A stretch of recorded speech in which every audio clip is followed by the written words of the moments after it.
So you're doing some 10 pulls on the current banner, and while you don't get a 5-star, you do get 4-star Dragon's Bane. I'm pointing the wrong way. Dragon's Bane. Now, yes, I have made several videos on Dragon's Bane. This one's going to be a little bit different, though, right? We're going to talk about 2 clear examples of where this weapon might be good. First, of course, we want to look at this weapon. It does get up Elemental Mastery as its main stat. Its passive is the Bane of Fire and Water.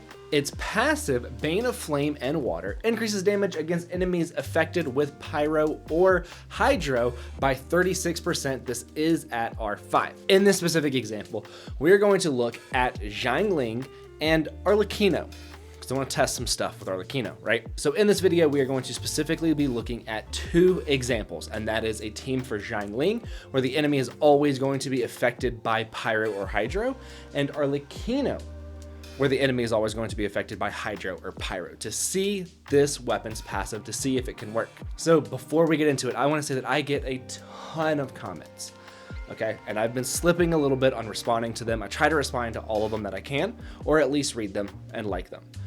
Now, I would love, love, love to be able to make videos on every single comment that I get. And if you would also like for me to make videos on every single comment that I get, every question that I get, then do be sure to follow on TikTok, subscribe on YouTube. Those go a long way. I am so close, so very close to getting monetized on both platforms, and that would make it so much easier for me to make more videos, right? Don't have to do anything. It's free. Don't have to pay anything. Just follow, just subscribe. I really appreciate it. Let's get into this. Now, we're going to take Xiangling into the Child International team, which is going to be a team with Child, Xiangling, Kazuha, and Bane. In this team, the enemy is always going to be affected by Pyro or Hydro, meaning that this passive will always be in effect. Xiangling will always be getting that 36% buff or bonus. Also, because of the main stat Elemental Mastery, she'll be able to get the increase in damage from the Vape. With how Vaporized Reaction works, you want around 200 EM to maximize the damage without sacrificing other stats. This, at level 60, gets 162 EM, meaning that I could not invest any more EM into Xiangling and still be able to get nearly, well, if this was level 90, then all of the wanted 200 EM. Every single time that her burst hits an enemy, it is going to have this passive in effect. Her damage is going to be going up. Now, one of the weird things about this, though, is that Xiangling wants to use her burst for everything. She wants to always have her burst as readily available as possible, which means that you're going to probably be using Emblem, which means you're going to be needing energy recharge. Not only do you want energy recharge, you also want a good crit split. Here is Xiangling's crit split and energy recharge. 150 ER is not bad. She does have an unleveled ER Sands, meaning that I could easily get this up to 200 with this current set on her, and no ER weapon, which is phenomenal. But the crit split does need some work, right? It's in the 30s, over 160. I would be comfortable dropping that down to like 50 over 150. Like, I might be able to take a good crit rate circlet with some good crit damage rolls. That would probably be much better, because you do want to get those crits because Vape can crit. So you have to find a balance. Can this weapon work on Xiangling? Absolutely. If you have the catch on somebody else, like Raiden has my catch, and I don't have engulfing. So you have several different options for weapons whenever it comes to Xiangling. If you're not going to give her engulfing or the catch, this is one of them. This can be a very, very good weapon for her, especially in this kind of team that we're looking at, where she is going to be causing vaporized reactions. The enemy is always going to be affected by Pyro or Hydra. Now we're going to look at Arlecchino. Now, Arlecchino, again, would be in a team where the enemy is always affected by Hydra or Pyro.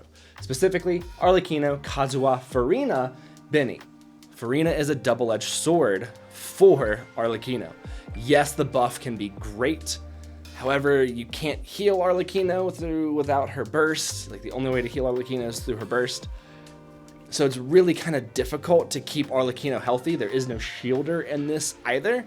So there's a really interesting balance going on. Now, my Arlecchino if I have Deathmatch on her, which is her weapon, has a 100.1 crit rate, meaning that I can take that weapon off of her and put something like Dragon's Bane on her and still have a near 68-69% crit rate, which is crazy. So this would still be a good crit split for her. Yes, it can still use some work. However, having this split on her with no crit rate or crit damage weapon is really, really good. So we are going to go through, we are going to run this domain, seeing what the damage is going to be doing. Now, normally in my team of Arlecchino, Kazuha, Bane, and then Layla to shield, she is hitting around 55k, 60k at her max, at her 200% full bond of life. She's hitting there.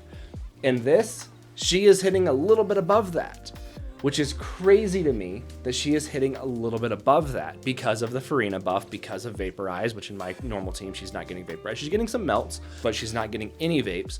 So this is actually increasing the damage that I was doing with Arlecchino by going to this weapon and by having Farina in there. Again, double-edged sword. You're really tiptoeing a line having Arlecchino and Farina in the same team. But if you can successfully do it, if you can out damage the enemy or dodge well enough, then you can run something like this, and it worked fairly well. If I was to be running this actual team though, I would swap back to Deathmatch. Deathmatch is a battle pass weapon. Not everybody's gonna have access to it, but I've got a ton of Dragon's Banes. I got like 8 of them. So there is a decent chance that you pull Dragon's Bane, and this could be a decent weapon in specific circumstances if you don't have other weapons for Xiangling and Arlecchino. And that's what I wanted to look at in today's video. That is going to be it for today's video. I really just wanted to talk more about this weapon in 2 very specific instances. The next time that Dragon's Bane reruns, which will probably be soon because it reruns a lot, I'm going to be looking more at the elemental mastery of it, not so much the passive. Like I have my Yao Yao built with elemental mastery for a Nilou Bloom team, and Dragon's Bane is what I have on her. So in that video, we're going to talk about that. That'll be for next time during our next rerun. So that'll be it, and I will see you in the next one.